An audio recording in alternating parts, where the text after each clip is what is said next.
String নিয়ে আমরা এখন বিস্তারিত আলোচনা করব।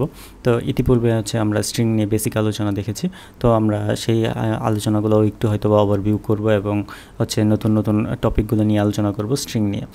তো প্রথমেই দেখি যে স্ট্রিং হচ্ছে কি, একটা হচ্ছে ক্যারেক্টারের অ্যারে।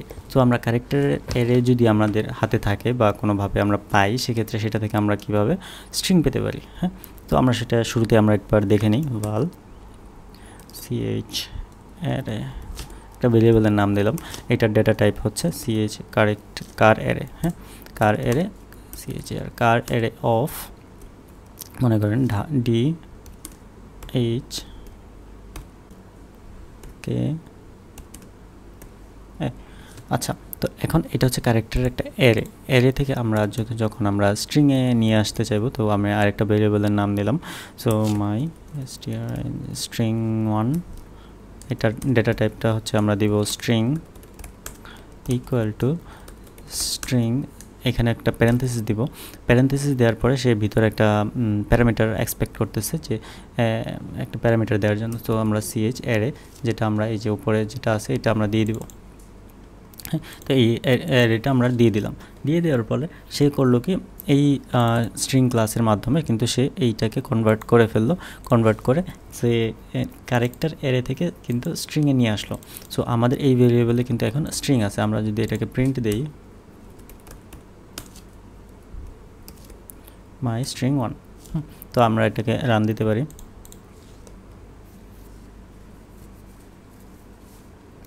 সো এই যে আমরা কিন্তু ঢাকাটা পেয়ে গেছি।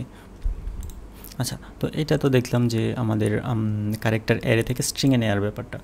তো এখন আমরা কিছু টেমপ্লেট দেখব, অর্থাৎ স্ট্রিংয়ের টেমপ্লেট। শুরুতে একটা ভেরিয়েবলে আমরা একটা স্ট্রিং রাখি, so val my my country string equal to Bangladesh. হ্যাঁ, তো এখন এই মাই কান্ট্রি, সো আমি যদি এখন চাই যে বাংলাদেশ ইজ আওয়ার কান্ট্রি, এরকম একটা পূর্ণ একটা বাক্য যদি আমরা প্রিন্ট করতে চাই, তো আমরা হচ্ছে এই বাংলাদেশ শব্দটা হচ্ছে এই ভেরিয়েবল এর মাধ্যমে নিব। তো আমি লিখলাম যে প্রিন্ট ln,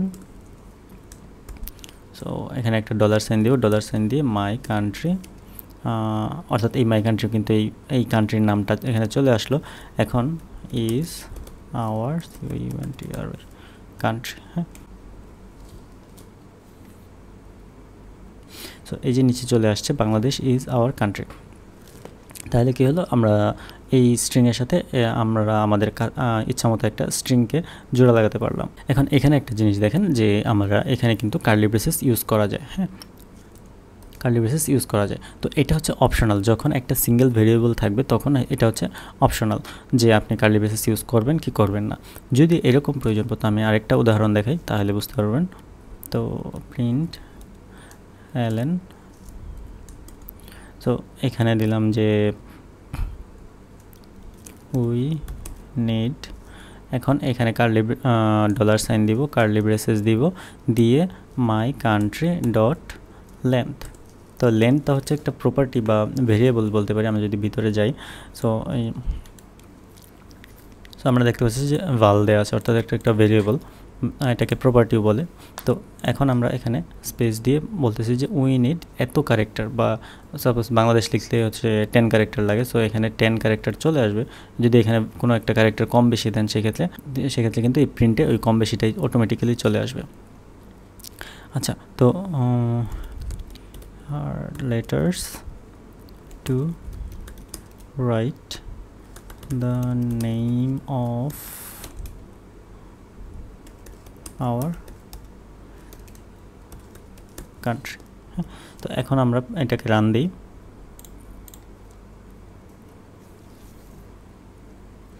সো আমরা এই যে এখানে দেখতে পাচ্ছি যে we need 10 letters to write the name of our country. So এখানে কতটা ক্যারেক্টার আছে সেটা কিন্তু আমরা এখানে প্রিন্ট দিতে মানে নিয়ে আসতে পারতেছি। আচ্ছা, তো এটাতে গেল যে কার্লি ব্রেসেস সহ ব্যবহার। হ্যাঁ, তো এখানে যদি কোনো একটা ফাংশন থাকতো সেক্ষেত্রে কিন্তু আমাদের কার্লি ব্রেসেস লাগতো। হ্যাঁ, যদি আমরা এখানে অ্যারে হিসেবে আমরা একটা সিঙ্গেল ক্যারেক্টার নিয়ে আসতে চাইতাম, সেক্ষেত্রেও কিন্তু এখানে আপনার কার্লি ব্রেসেসের প্রয়োজন ছিল। এখন আমরা দেখব র স্ট্রিং। হ্যাঁ, তো আমরা অলরেডি এই যে এরকম তো আমরা স্ট্রিং তৈরি করতে পারতেছি, কিন্তু আমরা আমাদের যদি এরকম প্রয়োজন পড়ে আমরা দেখি একটু জিনিস, যদি মাল্টিপল লাইন থাকে সেক্ষেত্রে আমরা যদি মাল্টিপল লাইনের অনেকগুলো স্ট্রিং থাকে সেক্ষেত্রে আমরা সেটা কীভাবে ম্যানেজ করব। তো val my string to এটার ডেটা টাইপ স্ট্রিং। এখন আমরা যেটা করব সেটা হচ্ছে এখানে 3টা ডাবল কোট দিব, হ্যাঁ 2 3, এই দেখেন 3টা ডাবল কোট দিলাম। এখন এখানে একটা এন্টার দিব, এন্টার দিয়ে সো আইডিই কিন্তু অটোমেটিক্যালি এই ফাংশনটা নিয়ে আসছে। এই ফাংশনটা ছাড়া যদি দেন তাহলে হচ্ছে এই যে প্রথমে যে স্পেসগুলো আছে এই স্পেসগুলো অটোমেটিক্যালি প্রিন্টে চলে আসবে। সো এই ফাংশনটা ছাড়াও দেওয়া যায়, ছাড়া দিলে এই স্পেসগুলো চলে আসবে। সো আমরা চাই না যে শুরুর স্পেসগুলো থাকুক, হ্যাঁ। সো সেই জন্য ট্রিম ইনডেন্ট, তো এটা এই ফাংশনটা থাকা উচিত। সো আইডি তো অটোমেটিক চলে আসছে। আচ্ছা, যদি আপনার অটোমেটিক চলে না আসে তাহলে এটা লিখে দিলে এই ইনডেন্টেশনগুলো অটোমেটিক্যালি স্ট্রিং থেকে রিমুভ হয়ে যাবে। আচ্ছা, তো আমি এখানে একটা লম্বা কিছু একটা লিখি, ওয়েলকাম টু বাংলাদেশ। বাংলাদেশটা আমি কিন্তু নিচে লিখতেছি, হ্যাঁ। তো এখন আমি এটাকে প্রিন্ট দিব,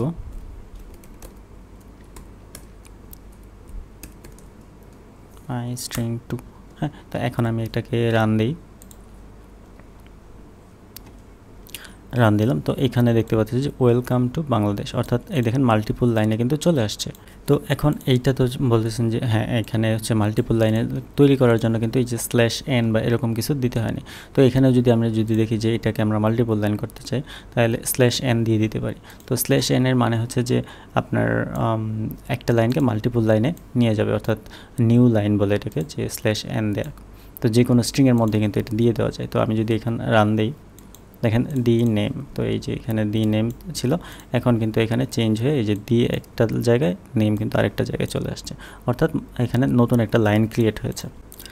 তো এই র স্ট্রিংটা কীভাবে আমরা আমরা কখন ইউজ করা লাগতে পারে, তো বিভিন্ন ক্ষেত্রেই লাগতে পারে। যেমন আমি চাই যে হ্যাঁ যেমন আমাদের এই কোডগুলো হচ্ছে আপনার 3টা লাইন, তো আমরা যদি এখানে 3টা লাইন লিখতে চাই সেক্ষেত্রে হচ্ছে অর্থাৎ আমি একটা কোড আমরা প্রিন্ট দিতে পারি, একটা ফাংশন লিখলেন বা এরকম একটা কিছু, যে সেক্ষেত্রে আমরা কিন্তু এখানে লিখে দিতে পারি। আবার মনে করেন আপনি এসকিউএল স্টেটমেন্ট লিখবেন, যে সিলেক্ট অল ফ্রম অমুক টেবিলের নাম, সেক্ষেত্রে কিন্তু আপনি মাল্টিপল লাইনে কিন্তু এটা লিখতে পারেন। সেক্ষেত্রে সুবিধাটা হচ্ছে যখন আপনি এক লাইনে লিখবেন সেখানে বুঝতে একটু অসুবিধা হতে পারে, সেক্ষেত্রে আপনি মাল্টিপল লাইনে লিখতে পারেন। অথবা আপনি ইউজারকে এমন একটা টেক্সট দেখাতে চান যেটা হচ্ছে যে অনেক লম্বা হয়ে গেলে অনেক সময় ইউআইয়ের বাইরে চলে যেতে পারে বা পড়তে অসুবিধা হতে পারে, সেক্ষেত্রে আপনি এইভাবে র স্ট্রিং দিয়ে আপনি টার্মিনাল শো করাইতে পারেন।